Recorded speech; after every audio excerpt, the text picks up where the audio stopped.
A'udzubillahi minasyaitonirrajim. Bismillahirrahmanirrahim. Terima kasih saudara penerjemah majlis yang saya hormati, kombinasi kehakiman pendukung kebenaran. Seterusnya, hadirin sidang warga dewan yang dimuliakan Allah sekalian. Assalamualaikum warahmatullahi wabarakatuh. Akhlak mulia pencetus umat sejahtera. Begitulah bunyinya mauduk syarahan saya pada hari yang dirahmati Allah ini. Sebelum kata melancarkan bicara, izinkan saya menginterpretasikan frasa penting yang terkandung dalam mauduk syarahan saya. Frasa akhlak mulia merujuk Kamus Dewan edisi keempat ialah budi pekerti atau tabiat yang luhur. Manakala definisi bagi pencetus diklasifikasikan sebagai melahirkan atau perangsang. Seterusnya, frasa yang terakhir sekali iaitu umat sejahtera dikatakan sebagai segolongan manusia yang hidup dalam keadaan aman dan makmur. Dalam hadis Rasulullah SAW yang bermaksud orang-orang mukmin yang lebih sempurna imannya ialah orang yang paling baik akhlaknya.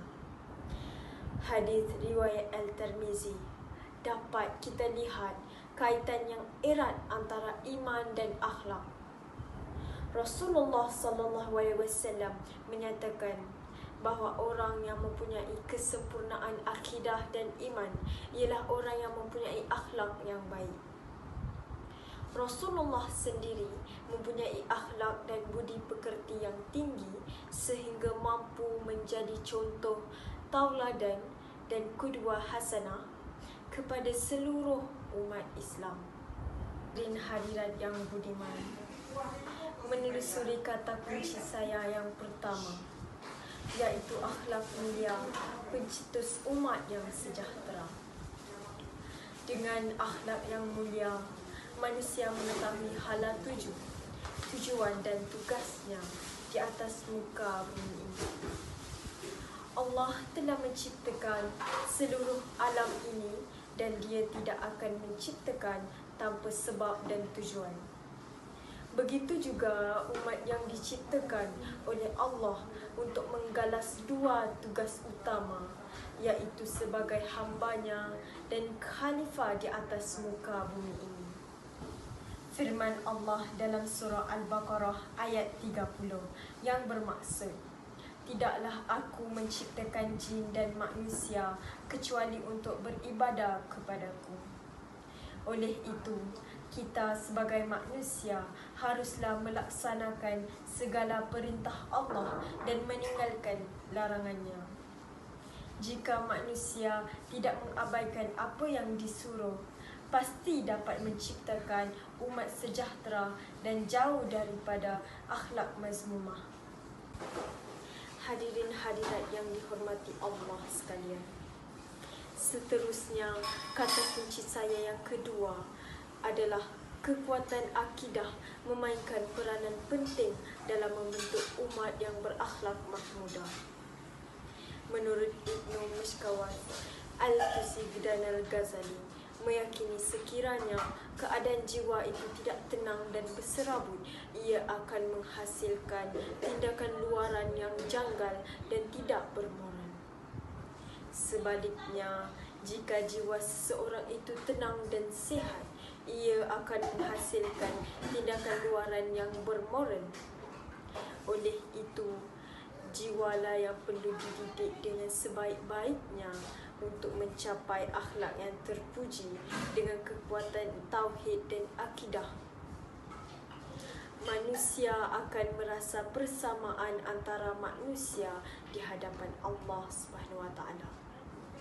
Tanpa ada perasaan egoistik dan individualistik, maka akan lahir umat yang berakhlak mulia dan bersatu padu dalam keadaan damai dan harmoni.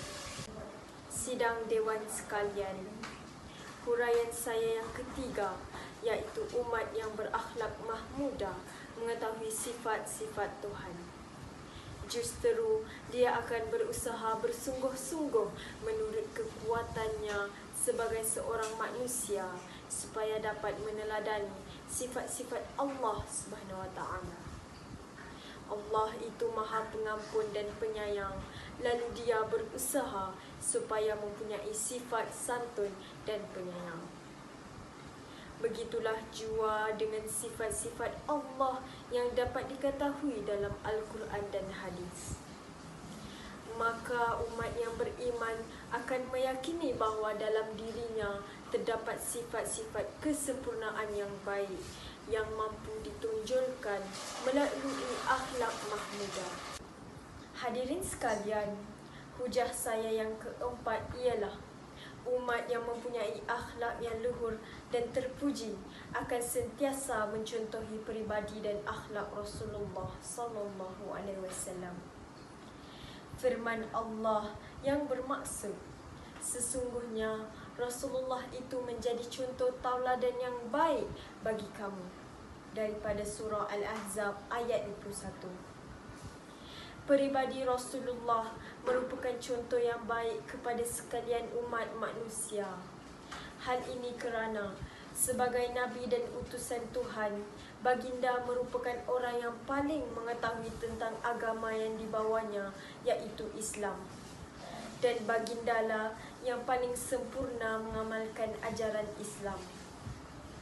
Maka sebagai umat baginda yang kasih kepadanya, seharusnya kita mencontohi peribadi dan akhlak yang dimiliki baginda.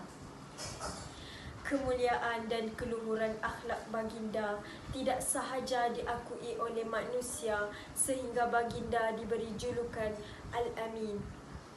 Bahkan Allah yang mengutusnya sendiri mengakui hal ini. Firman Allah, sesungguhnya engkau, wahai Muhammad, memiliki budi pekerti yang luhur. Daripada surah Al-Kalam ayat keempat. Sidang Dewan sekalian, kata kunci saya yang seterusnya ialah dengan keluhuran akhlak dapat membataskan manusia daripada melakukan perbuatan yang dilarang Islam.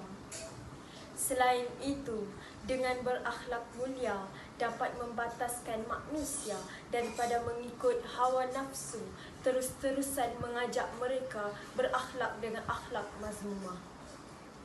Mereka yang mempunyai asas akhlak yang luhur akan sentiasa meyakini bahawa Allah mengawasi gerak-geri mereka dan Dia tahu apa sahaja mereka lakukan, sama ada terang-terangan atau tersembunyi daripada pandangan orang lain. Sebaliknya, mereka yang tidak mempunyai asas akhlak yang mulia akan terumbang-ambing kerana kehilangan arah dan hanya menurut hawa nafsu dan bisikan syaitan.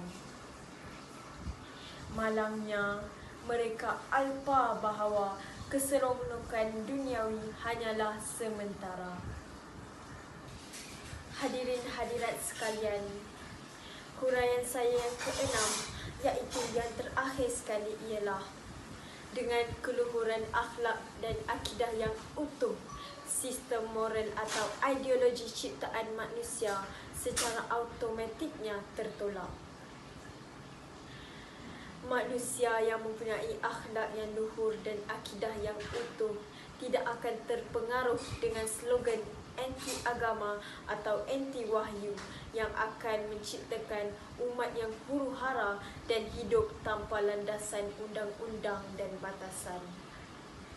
Hal ini kerana manusia menciptakan sesuatu berdasarkan tingkat akal mereka yang terbatas dan menurut hawa nafsu semata-mata dengan agenda tertentu.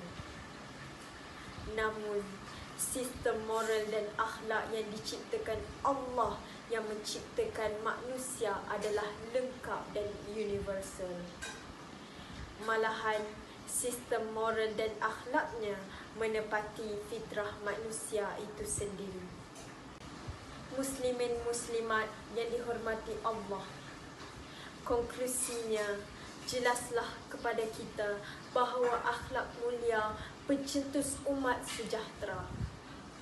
Akhlak mulia merupakan jati diri kepada umat Islam.